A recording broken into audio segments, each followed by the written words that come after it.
책 같이 읽어요. 세 번째 시간입니다. 조지 오웰의 1984 같이 읽어보겠습니다.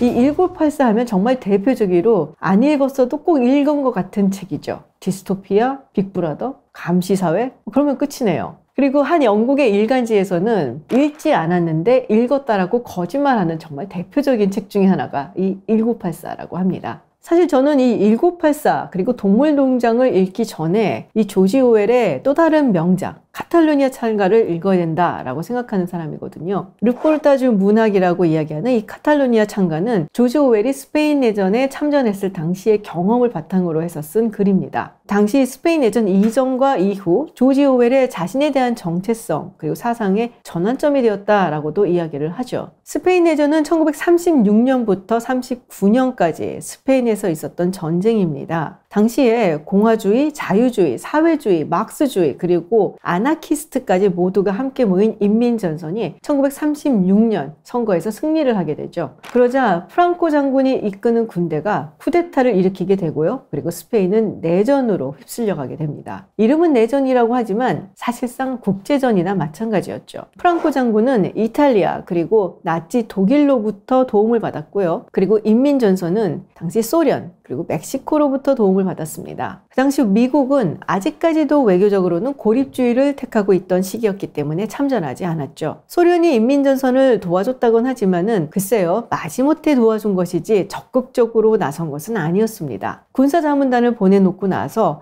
막대한 비용을 청구하기도 했었죠. 그런데 유럽에서 공화주의를 지지하는 많은 지식인들이 이 인민전선을 돕기 위해서 자원해서 참전을 했습니다. 이걸 두고 국제여단이라고 불렀는데요. 예를 들면 어니스트 헤밍웨이 같은 경우는 처음에 종군 기자로 스페인 내전에 참전했다가 나중엔 게릴라로 활동을 하기도 했고요. 또 그 경험을 바탕으로 쓴 소설이 바로 누구를 위하여 종은 울리나 였죠. 마찬가지로 조지 오웰도 당시 통합노동당의 일원으로 스페인 내전에 자원해서 참전하게 됩니다. 하지만 뚜렷한 지도자도 없고 그리고 훈련도 제대로 받지 못한 인민전선과 프랑코라는 후에 독재자가 이끄는 그리고 훈련이 잘 된 군대와의 싸움은 상대가 되지 않았죠. 그리고 또 하나의 문제는 이 인민전선 내부에서 분열이 일어났다는 겁니다. 1937년 초 스탈린의 지시에 따라 이 인민전선 내부의 공산주의자들은 권력 장악에 나서게 됩니다. 그러면서 자신들과 다른 길을 걸었었던 자유주의자,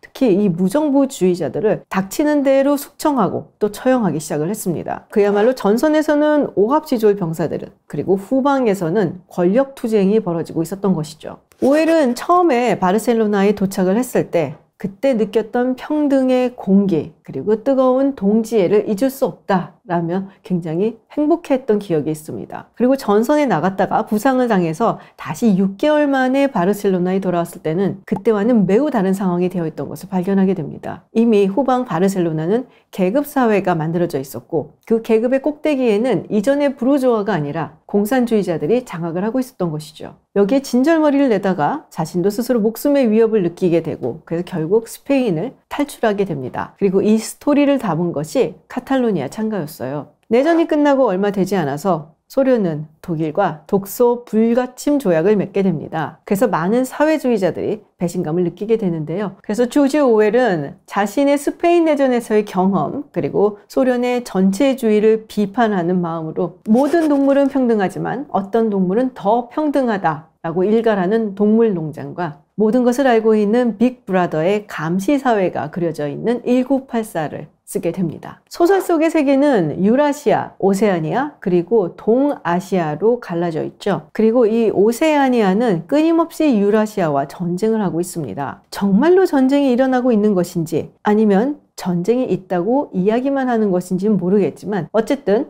유라시아는 오세아니아의 적입니다. 변해버린 사회에는 이 텔레스크린이라는 것이 있죠. 이 기계를 통해서 개개인의 일거수일투족을 감시를 하게 됩니다. 이것이 바로 국가의 감시, 사상 통제를 하는 소련의 전체주의를 묘사한 것이죠. 주인공인 윈스턴은 아무리 그래도 개인의 정신까지 지배를 할 수는 없다라고 믿는 조금은 불충한 하급 당원입니다. 이 사회는 가장 위에는 빅브라더, 그리고 고급 당원, 하급 당원, 노동자들로 이루어져 있죠. 그런데 흥미로운 것은 고급 당원과 하급 당원은 텔레스크린을 통해서 감시를 하는데 노동자들, 프롤레타리아의 준말인 프롤이라고 불리는 이들한테는 텔레스크린이 없습니다. 굳이 감시를 할 필요가 없다는 것이죠. 비밀 경찰들이 가서 루머를 좀 퍼뜨리고 그리고 좀 선동만 하면 곧바로 따라오는 사람들이다 라고 생각을 하고 있기 때문인데요. 이 프롤들이 관심이 갖고 있는 것은 고작해야 노동, 가사, 육아, 그리고 유흥 혹은 도박 같은 겁니다. 그래서 당이 필요할 때마다 원시적인 애국심을 자극해서 동원하기만 하면 되는 거였거든요. 그래서 그 사회에서 자유로운 것은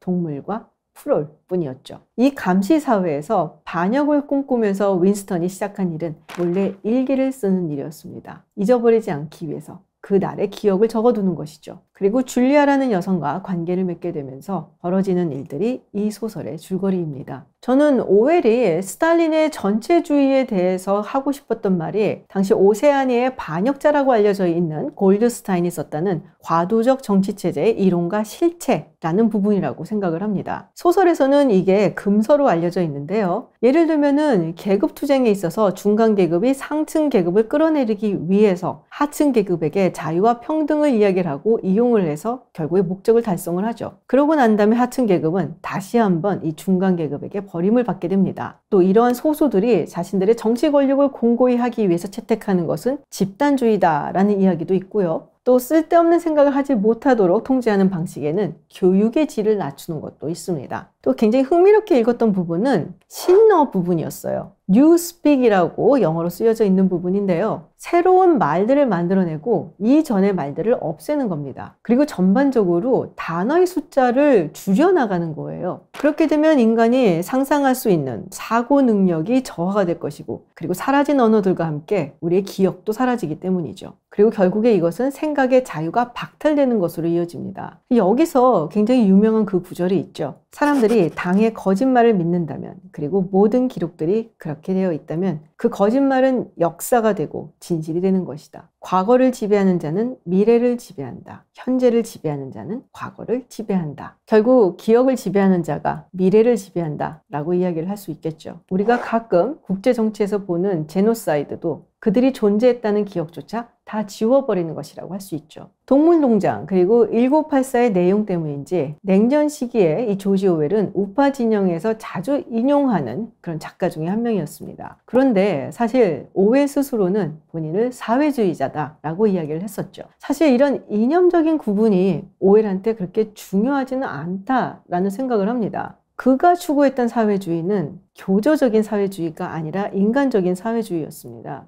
카탈로니아 창가 앞부분에 나오듯이 그가 바르셀로나에 도착해서 봤던 그 평등의 기운, 그리고 동지애, 따뜻함, 인간애 같은 것이 기반으로 만들어진 사회주의인 것이죠. 오웰이 그 당시에 보았던 지식인들의 사회주의는 똑똑한 그들이 대중들에게 요구하는 하나의 질서에 지나지 않는다라고 보았던 겁니다. 당시 유럽의 좌파 지식인들은 스페인 내전의 뒤에서 벌어지고 있었던 권력 투쟁이라든지 그리고 스탈린 치하에 소련에서 벌어지고 있었던 여러 가지 숙청과 처형의 문제에 대해서 모두 쉬쉬하고 눈 감고 있었죠. 이른바 진영 논리에 빠져서 그랬던 것인데요. 이 모습을 두고 오웰은 진저리를 쳤습니다. 하나의 목표를 위해서 일사불란하게 움직여야 되고 분열을 가져와서는 안 된다라고 이야기를 했는데요. 그럼에도 불구하고 사회주의자인 오웰은 자신의 진영인 사회주의 지식인들을 맹렬히 비난을 했었죠. 그 덕분에 배신자라는 딱지도 붙었습니다. 부유한 언론 재벌이 통제하고 있는 우파 언론에 대해서도 맹렬히 비난을 했지만 자신들의 치부에 침묵하고 있는 좌파 언론에 대해서도 일가를 퍼붓는 사람이었습니다. 그리고 스탈린 치하의 막시즘은 자신이 목숨을 걸고 싸웠었던 파시즘과 결국 근본적으로는 전체주의라는 면에서 똑같다라고 이야기를 했었죠. 그 주장이 강하게 드러났던 것이 바로 조금은 더 평등한 동물들이 다스리고 있는 동물농장, 그리고 세련된 방법으로 발전된 기술로 개인을 통제하고 있는 1984입니다. 그렇기 때문에 조지 오웰은 집단이 개인에게 행하는 권력 혹은 폭력에 끊임없이 저항했던 인물이고, 따라서 오웰을 진영에 따라서 혹은 이념에 따라서 구분하는 것은 굉장히 부질없어 보여요. 그가 가장 소중하게 생각했었던 것은 자유, 평등, 그리고 공동체 안에서 느끼는 동지애 혹은 인류애다 라고 보여지고요. 그 누구라도 그것을 침해하거나 위배할 경우에는 자본주의든 공산주의든 사회주의든 가리지 않고 비판했던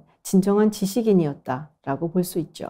지식인이란 진영을 따르는 것이 아니라 상식과 양심을 따르는 존재다라는 것을 몸소 실천한 인물이 조지 오웰이고요. 그래서 이 점이 바로 제가 조지 오웰을 좋아하는 이유입니다. 저는 오웰이 이 1984라는 소설을 통해서 항상 우리는 권력을 견제하고 감시해야 된다라고 이야기하는 것 같았어요. 오브라이언이 윈스턴에게 이 권력에 대해서 설교를 하는 부분이 있습니다. 누구든 권력을 장악하면 포기하지 않으려고 하지. 권력은 수단이 아니야. 목적 그 자체이지. 혁명을 보존하기 위해 독재를 하는 것이 아니라 독재를 하기 위해 혁명을 일으킨 것일세. 박해의 목적은 어디까지나 박해일 뿐이고 고문의 목적은 어디까지나 고문일 뿐이지. 마찬가지로 권력의 목적도 권력 그 자체야. 결국 인류의 역사는 권력과 개인의 싸움이 아니었을까라는 생각이 듭니다. 그렇기 때문에 아직도 많은 사람들이 이 조지 오웰의 글에 공감을 하는 것이겠죠. 소련의 전체주의뿐 아니라 어떤 집단주의적인 성향이 나타낼 때에도, 그리고 에드워드 스노든이 폭로했었던 에셜론 프로젝트 때에도 조지 오웰의 1984는 다시 소환되곤 했습니다. 4억 대가 넘는 CCTV가 설치되어 있다는 중국에는 스카이넷이라는 감시 네트워크 프로젝트가 있다고 하죠. 범죄 용의자들을 색출해내기 위함이다 라고 이야기를 하는데, 홍콩에서 민주화 시위가 있었을 때에도 이 스카이넷은 활용이 됐고요. 그리고 당연히 신장 위구르 지역에도 스카이넷이 활용되고 있습니다. 그렇게 기술력까지 갖춘 권력은 더욱더 거대해지고 있습니다. 일전에 제가 파리드 자카리아 박사하고 인터뷰를 할 때 그런 걸 물어본 적이 있어요. 코로나 시국에 국가 권력이 굉장히 많은 것을 가져갔다. 보건을 위해서 우리의 행동이 제한이 되고, 그리고 우리가 어디를 방문을 했는지, 또 누구와 만났는지, 우리의 몸은 어떤 상태인지를 국가가 차곡차곡 정보를 가지고 갔죠. 팬데믹의 공포 속에 잠시나마 우리가 허용을 해준 이렇게 확장된 국가 권력은 과연 얼마나 빨리 다시 예전으로 돌아갈 수 있을 것인가? 오늘도 여느 때처럼 질문을 3개 드려보겠습니다. 오웰이 지금 현재 살아있다면 무엇을 보고 빅브라더라고 생각을 했을까요? 다시 풀어서 질문 드리면, 여러분이 생각하는 현재의 빅브라더는 무엇입니까? 두 번째 질문은 방금 전에 제가 드린 말씀인데요. 코로나 시대에 확장된 국가 권력은 과연 예전처럼 돌아갈 수 있을까요? 그렇게 하기 위해서는 어떤 것이 필요할까요? 그리고 마지막 3번째 질문은 여러분이 가장 좋아하는 혹은 인상적이었던 구절입니다. 제가 가장 좋아한다기보다 좀 서늘했었던 구절이 있어요. 당의 본질적인 행위는 완전히 정직하게 수행된다는 확고부동한 신념을 기반으로 의식적인 기만을 통해 행해져야 된다. 그런 이유로 이중사고는 영사의 핵심이다. 의도적으로 거짓말을 하면서 그 거짓말을 진실로 믿고 불필요해진 사실은 잊어버렸다가 또 필요해지면 다시 끄집어내고, 객관적인 현실을 부정하는 한편 언제나 부정해버린 현실 또한 고려하는 일이 꼭 필요하다. 누구든 지배를 하려면, 더욱이 그 지배를 계속하려면 현실 감각을 혼란시킬 수 있어야 한다. 제가 드린 3가지 질문에 댓글로 답변을 적어주시면 10분을 뽑아서 다음에 읽을 책을 제가 구입해서 사인과 함께 보내드리도록 하겠습니다. 다음에 읽을 책은 예루살렘의 아이히만입니다. 오늘 책 같이 읽어요. 1984 같이 읽어봤습니다. 다음 시간에 다시 뵙겠습니다. 고맙습니다.